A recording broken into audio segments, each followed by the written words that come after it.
Okay,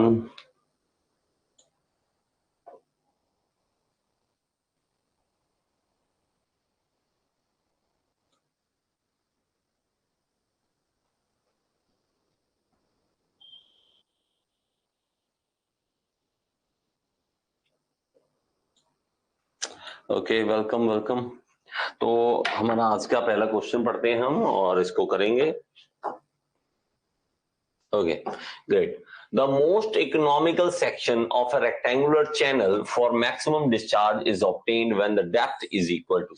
देखिए मेरा बच्चा, ये क्वेश्चन ओपन चैनल का है। ओपन चैनल में जो इंपॉर्टेंट क्वेश्चंस हैं वो आप एक साइड लिखते जाइए और इनको करते जाइए।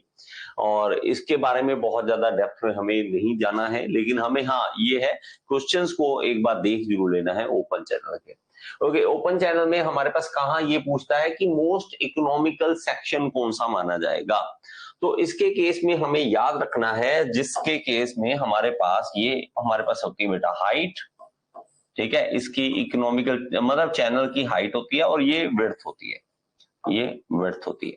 अब इस केस में हमारे पास कहा क्या है, when its depth is equal to, depth मतलब हाइट, ये वाली डेप्थ एच लिख देते हैं इसको। डेप्थ जो है हाफ हो जाए बी का, डेप्थ जो है हाफ हो जाए बी का, बी मतलब विड्थ का। तो ये क्या होगा 2h is equal to be. तब हमारे पास एक इकोनॉमिकल सेक्शन मिलता है जिसमें मैक्सिमम डिस्चार्ज हमें मिलता है। तो मैक्सिमम डिस्चार्ज के लिए याद रख लेंगे ये हाफ द ब्रेथ होता है, हाफ द ब्रेथ होता है। तो इसको जल्दी से लिख लीजिए बेटा। तो इकोनॉमिकल चैनल कैसे, ओपन चैनल के बारे में बात कर रहे हैं। कभी ऐसा क्वेश्चन आता है, हमें सीधा सा एक चीज याद रखनी है कि विड्थ का हाफ होना चाहिए डेप्थ, डेप्थ हमारे पास हाफ होना चाहिए। इसको लिख लीजिए बेटा, ठीक है। चलिए आगे। इन case of two dimensional flow, component of velocity are given by u is equal to ax, v is equal to by, the point where no motion occur is known as। आसान सा क्वेश्चन है और इसके बारे में थोड़ा सा ध्यान से अगर सुनोगे इसको तो अपने आप क्लियर हो जाएगा। दिमाग देखिए कैसे कह रहा है कि the point where no motion occur, जहां पे वेलोसिटी जीरो हो, मोशन जहां पे ना हो, वेलोसिटी जीरो हो, तो उसको क्या कहते हैं, critical point, neutral point, stagnation point या नन ऑफ। तो हमने बहुत बार पढ़ा है इसके बारे में कि स्टैग्नेशन पॉइंट कहते हैं जहां पे जाके वेलोसिटी जीरो हो जाती है या मोशन जहां पे नहीं होता फ्लूइड का। तो stagnation point is the right answer. ठीक है, हमें कई बार इनकी वैल्यू इसको देख के घबरा जाते हैं कि ये u equal to ax, v equal, ये कोई इक्वेशन की बातें आ गई। कोई इक्वेशन नहीं है, सीधा सीधा सा हमें क्वेश्चन पूछा हुआ है। चलिए, the head loss in case of hot water flow through a pipe compare to cold water flow will be. तो हेड लॉस कैसे कहता है कि हॉट वाटर में ज्यादा होगा, जब पानी जो है हॉट वाटर फ्लो करेगा तब ज्यादा होगा, या हमारे पास ठंडा पानी होगा तब ज्यादा फ्लो होगा, तब ज्यादा होगा। तो हेड लॉस कैसे होगा, तो यहां पे मैं लिख देता हूं हेड लॉस इन क्या है, हॉट वाटर और हेड लॉस कोल्ड वाटर। अब बंदा कहे कि ये कहां से आ गया, कोल्ड वाटर, हॉट वाटर, ये कहां से चीजें आ गई। हेड लॉस तो हम जब देखते हैं उसके अंदर कभी भी नहीं हम ऐसा देखते। कभी देखा है 4FLV² by 2GD, हम तो ऐसे लिख देते हैं 4FLV² by 2GD, इस तरह से लिख देते हैं। ठीक है, हम हेड लॉस के फॉर्मूले में लिखते हैं। तो इस तरह से अगर फॉर्मूले में आ जाए तो हम क्या करें, तो हमारे पास हेड लॉस कहां से हम ऐसा ढूंढ ले कि हेड लॉस हमें बता दे। तो मेरा बच्चा इसमें हमेशा याद रख लो, हमारे पास लेस होगा, हेड लॉस हॉट वाटर में लेस होगा, ये लेस होगा कैसे मेरे बच्चा, इसके केस में हमें एक ही चीज याद रखनी है। हमें एक चीज क्या याद रखनी है कि हेड लॉस कैसे कम होगा हॉट वाटर में। हमारे पास जैसे जैसे टेम्परेचर राइज करता है तो विस्कोसिटी जो है वो कम होती रहती है। विस्कोसिटी जो है, म्यू की वैल्यू जो है वो कम होती रहती है। जैसे जैसे विस्कोसिटी कम होती है रेजिस्टेंस कम होने लग जाता है। रेजिस्टेंस मतलब विस्कोसिटी क्या है, रेजिस्टेंस टू फ्लो का रेजिस्टेंस है। तो हम जितना ज्यादा गर्म करते जाएंगे रेजिस्टेंस उतना कम होता जाएगा, पानी ज्यादा फ्लो करेगा, हेड लॉसेस कम हो जाएंगे। तो हमारे पास जब गर्म होगा पानी तो लेस होगा हमारे पास इसके अंदर हमारे पास head loss as compare to cold water flow. कितना अजीब सा क्वेश्चन है, हमने कभी पढ़ा भी नहीं होगा, इसके बारे में सुना भी नहीं होगा, लेकिन क्वेश्चन देखो किस तरह से बोला हुआ है। चलिए आगे, maximum efficiency of transmission of power through a pipe is, तो maximum power transmission efficiency of transmission of power through a pipe, तो इसका आप बता सकते हैं बेटा, ये करवाया हुआ क्वेश्चन है मैंने, ठीक है। आपके पास ऑप्शन है 79 का ए बी सी डी, लीजिए बेटा क्लिक कर दीजिए, ठीक है। जल्दी से मैक्सिमम कैसे हम ट्रांसमिट करेंगे, जल्दी से बता दीजिए, एफिशिएंसी मैक्सिमम कैसे होती है, एफिशिएंसी मैक्सिमम कैसे होती है। तो हमारे पास मेरे बच्चा फॉर्मूला होता है एफिशिएंसी का, एच माइनस हेड लॉस, मतलब हेड अवेलेबल अब minus head loss upon head हमारे पास अवेलेबल कितना है, हम इनको माइनस करते हैं, हेड लॉस जो है हेड बाय 3 कर देते हैं, तो ये फॉर्मूला पुट करने के बाद हमारे पास एफिशिएंसी आती है 66.66%। 66.66%, ये हमने पढ़ा हुआ है, ये सब कुछ पढ़ी हुई है बातें, ये सब कुछ मैंने करवा रखा है ऑलरेडी। तो इसके केस में हमारे पास क्या आंसर आ गया 0.6667। तो ये आपको वैसे तो एक बार देखोगे दो बार देखोगे याद हो जाएगा, लेकिन फिर भी आपको पता होना चाहिए कि ये कैसे किया कैसे है। चलिए आगे चलते हैं। In case of turbulent flow के केस में it occurs in open channel, ये ओपन चैनल में होता है। Losses are proportional to square of velocity, जो लॉसेस होते हैं वेलोसिटी के स्क्वायर होते हैं। Velocity at height boundary is zero, boundary पे वेलोसिटी जीरो होती है। Shear stress are more compare to laminar flow, तो इसका राइट आंसर क्या होगा, टर्बुलेंट फ्लो वाला मेरे बच्चे। तो हमने सारे ऑप्शन पढ़ लिए हैं, ऑप्शन पढ़ने के बाद हमारे पास आंसर जो है वो आपको बताना है 80 का ए बी सी डी, लीजिए बेटा, जो पढ़े हुए हैं वो तो बता सकते हैं बेटा, आप जो तो पढ़े हुए हैं वो तो बता सकते हो ना, तो जल्दी से बताइए बेटा। टर्बुलेंट फ्लो की बात कर रहा है, टर्बुलेंट फ्लो की, ठीक है, टर्बुलेंट फ्लो की, जी जी। तो मेरा बच्चा इसका राइट आंसर क्या है, राइट आंसर है D is the right answer. मेरे बच्चे ये सारी बातें जो हम कह देते हैं वो कि टर्बुलेंट की मेन हम किससे कंपेयर करेंगे, लैमिनार फ्लो के साथ। शियर स्ट्रेसेस ज्यादा होती हैं लैमिनार के मुकाबले, हमारे पास जाते हैं यहाँ पे वेलोसिटी बाउंड्री ले पे जीरो नहीं होती, लॉसेस प्रोपोर्शनल नहीं होते, हम क्या कर देते हैं, हम कह देते हैं shear stress are more compare to laminar flow. So D is the right answer, ठीक है मेरा बच्चा। तो हम इसको लैमिनार फ्लो के मुकाबले शियर स्ट्रेसेस ज्यादा ही होती है इसके अंदर। आइए, hydraulic grade line for any flow system as compare to energy line, energy line और हाइड्रोलिक ग्रेडियंट लाइन, ठीक है। टोटल एनर्जी लाइन जिसे हम TEL कह देते हैं, टोटल एनर्जी लाइन, ठीक है, इसको हम कह देते हैं एनर्जी लाइन भी बोल देते हैं, एनर्जी लाइन भी बोल देते हैं। और हमारे पास हाइड्रोलिक ग्रेड लाइन, इसको हाइड्रोलिक ग्रेडियंट लाइन भी बोल देते हैं। तो हाइड्रोलिक ग्रेडियंट लाइन जो है वो as compare to energy line क्या होगी, above, below, at same level या मे बी बिलो और अबव। तो इसका राइट आंसर क्या होगा, बात तो समझ आ गई बेटा, ये हाइड्रोलिक ग्रेडियंट लाइन क्या होता है। चलिए, तो हमारे पास CD लीजिए, इसका बता दीजिए बेटा जल्दी से। चलिए शाबाश बेटा, देखो हाइड्रोलिक ग्रेडियंट लाइन पूछा है, आप जब बोलते हो हम एक पाइप बनाते हैं, यहाँ पे हमारे पास एक लाइंस बनती है, तो हम कहते हैं कि हाइड्रोलिक ग्रेडियंट लाइन हम कहाँ बनाते हैं बेटा, यहाँ पे हम बनाएंगे, यहाँ पे हाइड्रोलिक ग्रेडियंट।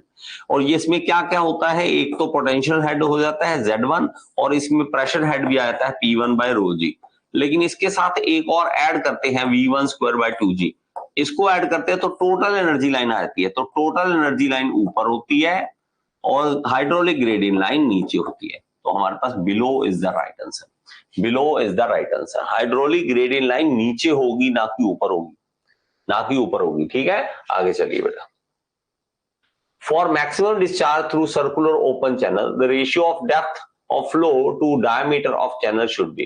तो हमारे पास मैक्सिमम डिस्चार्ज के लिए सर्कुलर ओपन चैनल के लिए ratio of depth of flow to the diameter of, मतलब डेप्थ ऑफ फ्लो कितना है और डायमीटर ऑफ सर्कुलर चैनल कितना है, इट शुड बी। तो मेरा बच्चा ये थोड़ा सा रट्टाफिकेशन वाला क्वेश्चन है, अगेन वही आ जाता है कि हमारे पास भाई साहब इसका कोई बहुत ज्यादा हमने किया नहीं होता, तो आपको सीधा सीधा एक रट्टाफिकेशन मारना है इसका। तो हमारे पास किस तरह से होगा कि इसको करने के लिए आपको ये करना पड़ेगा कि इसका कोई भी आंसर नहीं है, पहली बात तो यहाँ तो 0.7 है ना 0.5 है ना 0.65 है, तो none of these is the right answer, इसमें से कोई भी नहीं है, इसमें से कोई भी नहीं है। तो हमारे पास इसमें होता क्या है, प्रवाह मतलब कितना होना चाहिए, तो इसकी वैल्यू जो आती है वो आनी चाहिए 0.81, तो 0.81 होनी चाहिए। तो ये हमारे पास गिवन नहीं है, ये हमारे पास गिवन नहीं है। तो मैक्सिमम डिस्चार्ज के लिए हमने ये करना होता है। चलिए आगे, तो मेरे पास नहीं है ये बेटा, मैं आगे से कोशिश करूंगा ओपन चैनल भी करवा दूंगा आपको, ठीक है। हम तो यही ट्राई करते हैं कि ओपन चैनल, हाँ, क्योंकि ये ओपन चैनल ना तो हमारे सिलेबस में होता कभी भी और ना हमें बोला होता, लेकिन अगर कहीं देखने को क्वेश्चन मिलता तो हम आगे से क्या करेंगे, ओपन चैनल के ऊपर भी फोकस किया करेंगे।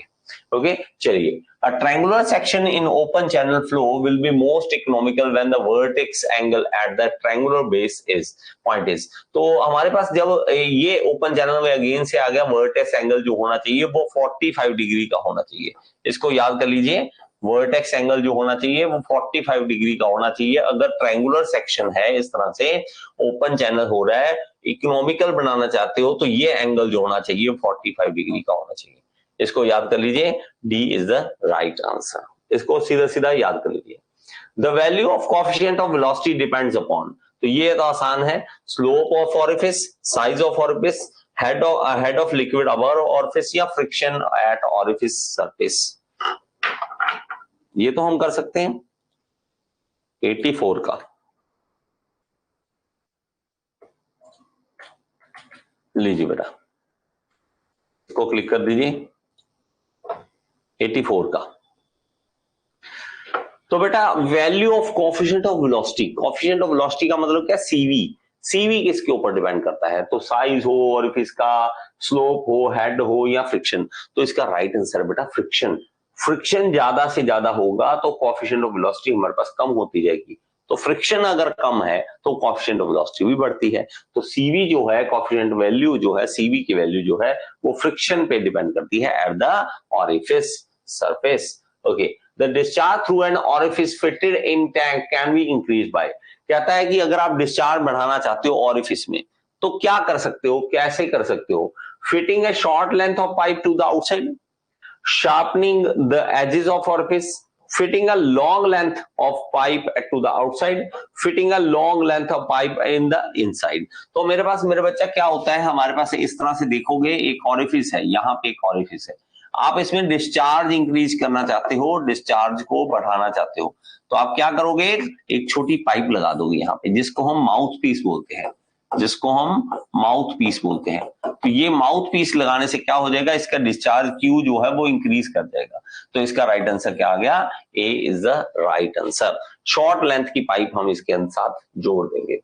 Okay, total pressure on top of the closed cylindrical vessel completely filled with liquid is directly proportional to, तो टोटल प्रेशर अगर कहीं क्लोज सिलेंड्रिकल वेसल है हमारे पास और उसके अंदर हम देखना चाहते हैं कि टोटल प्रेशर कितना एक्ट कर रहा है, तो वो कितना होगा, रेडियस के प्रोपोर्शनल होगा, स्क्वायर ऑफ द रेडियस होगा, क्यूब ऑफ द रेडियस होगा या नन ऑफ द अबव होगा, इसका राइट आंसर क्या होगा।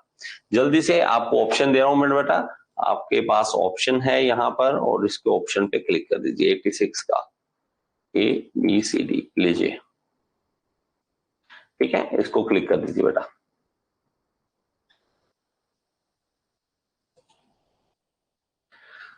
जल्दी से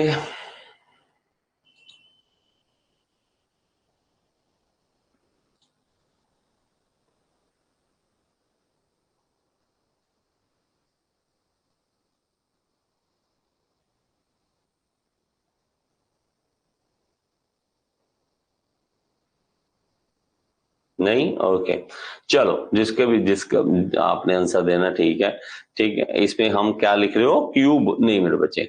तो इसका राइट आंसर क्या आएगा, इसके अंदर टोटल प्रेशर जो पूछा हुआ है ना बेटा, वो किसमें पूछा हुआ है, वो चीज लगाए, total pressure on top of the surface of closed cylindrical vessel. तो हमारे पास क्लोज सिलेंड्रिकल वेसल है, कंप्लीटली फिल उसके कंप्लीटली फिल किया हुआ है। तो इसके केस में हम देखते हैं, तो हमारे पास मेरे बच्चे इसमें फॉर्मूला जो हम लगाते हैं, वो फॉर्मूला हमारे पास लगाते हैं pi omega omega square r square by 4g। तो एच जो है हाइट ऑफ द वेसल है, हाइट ऑफ द वेसल है हमारे पास। तो हम जब इसकी वैल्यू डालते हैं हमारे पास, तो ये हमारे पास जो निकलती है वैल्यू, वो निकलती है कि आर स्क्वायर के हम प्रोपोर्शनल चलते हैं। किसके प्रोपोर्शनल चलते हैं, आर स्क्वायर के प्रोपोर्शनल चलते हैं। तो मैं हमारे पास जब आर स्क्वायर के प्रोपोर्शनल आता है, तो हम इस तरह से इसको लिख सकते हैं। तो ये क्या आ जाता है हमारे पास, square of the radius, square of the radius 86 का right answer. If the flow in open channel is gradually varied, the flow will be. अब इसमें अगेन हमारे पास कैसे आएगा कि ओपन चैनल में यहाँ पे फ्लो हो रहा है, ये देखिए इस तरह से फ्लो चल रहा है, ऐसे ओपन चैनल में चल रहा है, फ्लो चल रहा है। अब बेटा बेटा अगर ओपन चैनल कहीं से छोटा कहीं से बड़ा कैसा मर्जी हो, ऐसे चल रहा है, तो हमारा यहाँ पे वेलोसिटी कुछ आएगी, यहाँ पे वेलोसिटी कुछ आएगी, वेलोसिटी दोनों में चेंज आएगा, v1 कुछ होगा, v2 कुछ होगा। तो एक तो हमारे पास ये होगा कि जगह के हिसाब से, इसकी जगह के हिसाब से ये चेंज हो रहा है, तो उसको हम कहते हैं नॉन यूनिफॉर्म। या हमारे पास क्या है, फ्लो जो है वो हमारे पास नॉन यूनिफॉर्म हो रहा है, इसको क्या कहते हैं, नॉन यूनिफॉर्म। लेकिन हम देखते हैं यहाँ पर, तो यहाँ पे हमने टाइम के हिसाब से देखे वेलोसिटी, तो यहाँ चेंज नहीं हो रही टाइम के हिसाब से, तो इसको स्टेडी बोल देंगे। क्या बोल देंगे, स्टेडी एंड नॉन यूनिफॉर्म। तो इसके केस में C is the right answer, C right answer. हमेशा आपको जब भी ऐसा आ जाए तो आपने सी के ऊपर क्लिक कर देना, बेफिक्र आपको ये आंसर सही होगा हमेशा। चलिए आगे। तो हमारे पास ग्रेजुअली वेरी में क्या करेंगे, स्टेडी और non uniform. Because velocity of water remains constant at specified point, but it changes from one point to another point पर change होता रहता है। The energy loss in flow through nozzle as compared to venturimeter is, तो energy loss जो है nozzle में होता है as compare to venturimeter. Energy loss किस में ज्यादा होता है, नोजल में ज्यादा होता है या वेंचुरीमीटर में? तो जल्दी से रिप्लाई करें बेटा, ये तो करवाया हुआ, जो करवाया क्वेश्चन बता वो तो बताइए बेटा। 88 का लीजिए बेटा।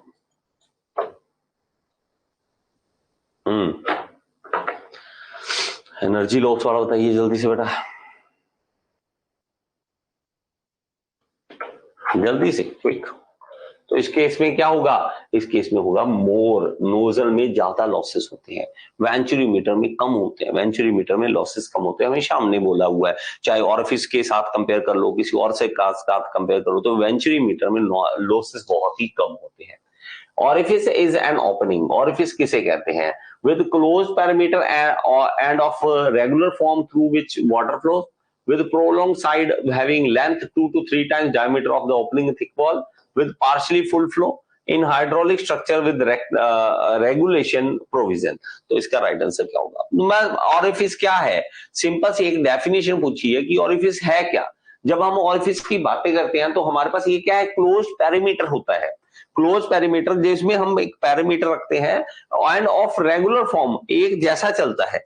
तो हमारे पास ऑरिफिस जो है हम जब कहते हैं तो इस तरह से, तो हमारा ये एक रेगुलर होता है, इसकी फॉर्म एक रेगुलर रहती है, क्लोज पैरामीटर रहता है। तो इसमें A is the right answer, through which the water flow करता है इसमें से। ओके चलिए, the value of coefficient of discharge in comparison to the coefficient of velocity, CD की वैल्यू सीवी से कंपेयर करें तो क्या होता है, सीडी की वैल्यू सीवी से कंपेयर करें तो सीवी की वैल्यू का वैल्यू हमें पता होना चाहिए, सीडी कितना है वैल्यू ये पता होना चाहिए। अगर ये पता है तो हम कर सकते हैं। सीवी हमने पढ़ा हुआ क्या होता है, ratio of actual velocity to the at the vena contracta to the theoretical velocity, ये हमें पता है सीवी का। सीडी क्या होता है, actual discharge upon theoretical discharge. Coefficient of contraction CC होता है एक, तो वो क्या होता है, ratio of area of jet at the vena contracta to the area of orifice. तो हमारे पास सी ए आता है, C D equal C V into C C. तो सी हम इसमें क्या कर देते हैं, ये नीचे आ जाएंगे, सॉरी थोड़ा सा हाँ यहाँ पे सीसी जो है लेस देन 1 होता है, सीवी लेस देन 1 होता है। तो ये भी हमारे पास क्वेश्चन में आ जाता है। हमें ये सब कुछ पूछा जा सकता है, सीडी भी पूछा जा सकता है, सीवी भी पूछा जा सकता है। तो आपको इसके बारे में पता होना चाहिए कि सीडी की वैल्यू क्या होती है, सीवी की वैल्यू क्या होती है।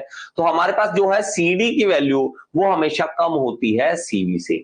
सीडी की वैल्यू कम होती है सीवी से, इसको लिख लो। सीडी की वैल्यू हमेशा कम होती है सीवी से। सीडी जो रहती है 0.6 से 0.64, सीडी जो रहती है 0.61 से 64, ऐसे आप याद कर लीजिए। 61 से 64 तक रहती है। और सीवी की वैल्यू जो होती है 0.97 तक हो सकती है। लीजिए बेटा, इसको लिख लीजिए। ये सीडी और सीवी की वैल्यू हमारे पास होती है। CD is less than CV, CD is less than CV. Heating of dry steam above saturation temperature is known as. तो अबव सैचुरेशन टेम्परेचर में हम जब गर्म करते हैं, हमारे पास पहले ही ड्राई स्टीम है। कौन सी स्टीम है? ड्राई स्टीम है। जब उसको और ज्यादा गर्म करेंगे वो क्या बन जाएगी? सुपर हीटिंग कहलाएगी, सुपर हीटिंग कहलाएगी। ओके चलिए, the specific heat of superheated steam in kilocalorie per kilogram is generally of the order। तो मैं कहता है स्पेसिफिक हीट जो है वो किस ऑर्डर में रहेगी? सुपर हीटेड स्टीम की। सुपर, ये कोई वैल्यू आप अगर कहो कि हमने सर बुक में से देखना है या हमारे पास स्टीम टेबल चाहिए इसके लिए, तो स्टीम टेबल की रिक्वायरमेंट नहीं है। ये एक रट्टाफिकेशन है, रट्टाफिकेशन है कि ये मेरे पास भाई साहब आइडिया सा है किसके आसपास रहती है। देखिए क्या कौन सी है? Specific heat super heated steam की वो रहती है बेटा 0.5। आप इसको याद कर लीजिए, क्या रहती है? 0.5 रहती है किलो कैलोरी पर किलोग्राम। किलो कैलोरी, 1 किलोग्राम के अंदर हमारे पास 0.5 किलो कैलोरी इसके अंदर हमारे पास हीट होती है। चलिए आगे, एडियाबैटिक प्रोसेस कैसे कहते हैं? Essentially an isentropic process, non heat transfer process, reversible process या कांस्टेंट टेम्परेचर। तो ये राइट आंसर क्या है? Non heat transfer. हीट नहीं ट्रांसफर करते हम क्या करते हैं? एडियाबैटिक जो है वो हीट नहीं ट्रांसफर करते, तो हम उसको एडियाबैटिक बोलते हैं। The diameter of Cornish boiler, diameter कितना होता है? तो आपको याद रखना है 1 से लेके 2 मीटर का डायमीटर होता है, 1 से लेके 2 मीटर का डायमीटर कॉर्निश बॉयलर का होता है। Which of the following boiler is best suited to the meet fluctuation demand? Fluctuation demand को पूरा करने के लिए बैबकॉस, विल्कोस, लोकोमोटिव, लंकाशायर या कॉकरन। तो हमारे पास 95 का जो हमारे पास राइट आंसर है वो है लोकोमोटिव। तो लोकोमोटिव बॉयलर जो है हमारे पास क्या रहेगा? वो फ्लक्चुएटिंग डिमांड को पूरा करता है कि अगर डिमांड बढ़ती है तो भी पूरा करेगा, कम है तो भी पूरा करेगा। तो फ्लक्चुएट करती रहती है डिमांड, उसको लोकोमोटिव बॉयलर पूरा करता है। And engine indicator is used, engine indicator किसके लिए यूज होता है? स्पीड, टेम्परेचर, वॉल्यूम या नन ऑफ दीस। तो इसका राइट आंसर मैं आपसे पूछना चाहूंगा, ठीक है, जो भी बच्चे लाइव हैं, भागे बहुत सारे तो भागे, एक बार ये बता दे बेटा, वरना खुद नहीं चाहते बाद में सर लाइव कब होगा, लाइव कब होगा। चलो इसके ऊपर क्लिक कीजिए जल्दी से बेटा। 8 7 6 5 4 3 2 1। तो शाबाश, आपका आंसर गलत है। None of these is the right answer, none of these. बेटा ये इंडियन इंडिकेटर डायग्राम, अगर आपको और क्वेश्चन याद रहा तो हम एक करते होते हैं इंडिकेटर डायग्राम। इंडिकेटर डायग्राम जब हम करते हैं वो क्या होता है, ये पिक्चर क्लियर नहीं है शायद आपको, ये पिक्चर आपको ये पीडीएफ मिल जाएगा, पीडीएफ में देख लेना। वैसे ये इस तरह का होता है। ये इंडिकेटर डायग्राम मतलब पीवी डायग्राम जो बनाते हैं ना बेटा हम, पीवी डायग्राम जब हम कहते हैं कि हमारे पास यहाँ पे कांस्टेंट वॉल्यूम, यहाँ पे कांस्टेंट वॉल्यूम, ये ऑटो साइकिल बनता है, तो ये एक्चुअली बनाता कौन है? ये ऐसे थोड़ा ना बनता है कि ऐसी सीधी लाइन बिल्कुल ऐसी बन गई। इंडिकेटर डायग्राम ये हमारे पास यहाँ पे स्टाइलस होता है, आराम से ये बनाता रहेगा डायग्राम। यहाँ पे प्रेशर सिलेंडर के साथ लिंकेज होते हैं, तब ये प्रेशर बनाए, जब स्प्रिंग होता है, ये सब कुछ ऐसे बना के एक डायग्राम बना के देते हैं। अजीब सी डायग्राम होती है, ऐसे ऐसे ऐसे, प्रेशर ऐसे, वॉल्यूम ऐसे बना के देगा। हम बनाते हैं ऐसे प्रेशर वॉल्यूम का डायग्राम। तो ये मेरा बेटा इंडिकेटर डायग्राम जो है पीवी डायग्राम बना के देता है, प्रेशर वॉल्यूम के बीच का डायग्राम बना के देता है, ना कि टेम्परेचर स्पीड कुछ नहीं पता करता इससे। चलिए, diesel fuel compare to petrol, diesel fuel जो है पेट्रोल से कंपेयर करते हो लेस डिफिकल्ट टू इग्नाइट, आसान है मतलब डिफिकल्ट नहीं है, जस्ट अबाउट सेम डिफिकल्ट है इग्नाइट करना। मोर डिफिकल्ट टू इग्नाइट या हाईली इग्नाइटेबल। तो इसका राइट आंसर क्या होगा? इसका राइट आंसर होगा मोर डिफिकल्ट टू इग्नाइट। इसको इग्नाइट करना डिफिकल्ट है, पेट्रोल को इग्नाइट करना बड़ा आसान है, डीजल को इग्नाइट करना मुश्किल है। चलो, विच of the following is lightest and most volatile liquid fuel? तो मोस्ट हाई लाइटेस्ट और मोस्ट वॉलेटाइल जो है वो है गैसोलीन। गैसोलीन कहते हैं या पेट्रोल कह लें इसको। तो हमारे पास ये सबसे ज्यादा लाइटेस्ट होता है और वॉलेटाइल होता है, ठीक है। चलिए, और पेट्रोल के अंदर हम और भी चीजें अगर पढ़ना चाहें तो इसके बारे में पढ़ सकते हैं बेटा। तो स्पार्क इग्निशन पेट्रोल इंजन, मतलब एसआई इंजन में हम यूज करते हैं इसको। तो ये फ्रैक्शनल डिस्टिलेशन ऑफ पेट्रोल, ये 65 डिग्री से 220 डिग्री तक हो जाती है। आपने देखा होगा जब हम कच्चा तेल निकालते हैं, कच्चे तेल को हम फ्रैक्शनल डिस्टिलेशन करते हैं, अलग अलग टेम्परेचर पे हमें अलग अलग चीजें मिलती हैं। पेट्रोल हमें मिलता है 65 से लेके 220 डिग्री तक।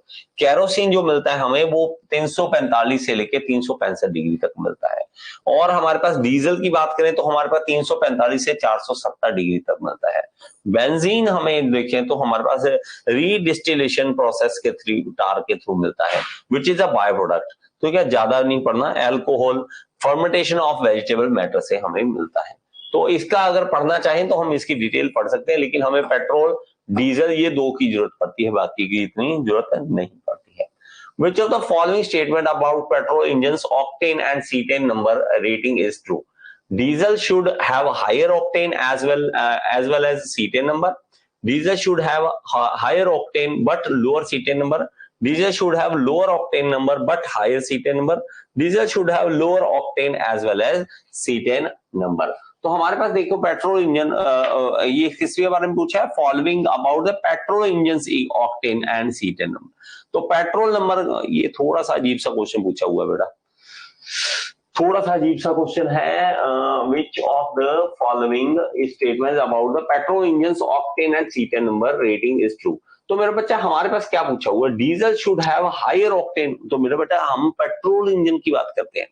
हम क्या करते हैं कि पेट्रोल इंजन में हम देखते हैं कि हमारे पास ऑक्टेन नंबर ज्यादा होना चाहिए। Diesel should have higher octane as well as cetane नहीं, हमारे पास एक चीज, हम सीटेन नंबर की ज्यादा वैल्यू चाहते होते हैं। ये थोड़ा सा क्वेश्चन अजीब सा, पेट्रोल का भी पूछ लिया, पेट्रोल के engine octane and cetane number का पूछ लिया, थोड़ा सा अजीब सा क्वेश्चन पूछा हुआ है, अच्छे तरीके से क्वेश्चन बनाया नहीं हुआ। लेकिन हमें याद क्या रखना है? हमें याद रखना है कि पेट्रोल इंजन में हमारे पास जब देखना होता है तो हमें ऑक्टेन नंबर देखना होता है। पेट्रोल की बातें जब करते हैं ना, पेट्रोल की, तो ऑक्टेन करते हैं, और जब हम डीजल की बातें करते हैं तो उसके अंदर सीटेन नंबर देखते हैं। सीटेन, आपको बस यही याद रखना है मेनली, ऑक्टेन और सीटेन, ऑक्टेन और सीटेन, ठीक है बेटा।